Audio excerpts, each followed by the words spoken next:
we look at the different policy framework and components, think about how does the Zero Trust Exchange identify the user? Can we give anything as part of install parameters or configuration to understand which identity provider should be used to authenticate the user? Based on that, should the user be allowed to connect to the exchange? So we go through an authentication round. The SAML IDP will control whether or not it grants SAML assertions to the user based on its policy. Zscaler consumes that assertion and then makes a decision which parts of the Zero Trust Exchange the user is entitled to connect to.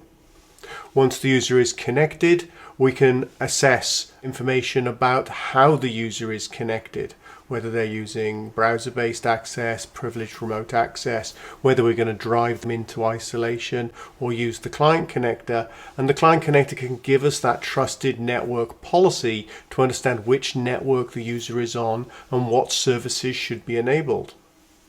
Based on that network policy, we can make decisions on how the user connects. Should they connect to public service edges or private service edge? Based on the client connector information, we can understand should we update the user's version of client connector, what profiles should be installed, both the application configuration and the forwarding configuration on the client.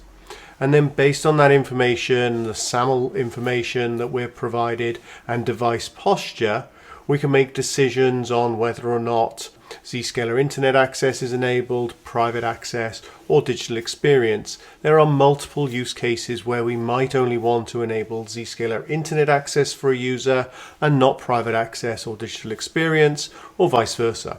And then based on those SAML authentication, SCIM provisioning, the SOAR solution, SIM solution, analyzing user access, we can build risk posture and we can pass that through and make decisions about whether the user is allowed to access applications through the Zero Trust Exchange, both public and private. We can understand if the device is managed or unmanaged and make policy decisions to allow access to applications.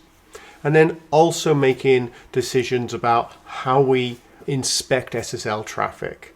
What should we do about inspection? Should traffic be inspected or not? How do we handle errors with the original web server certificate? If it's unsigned, if it's invalid because of date or SNI missing, do we pass that through or do we just inherently block that connection?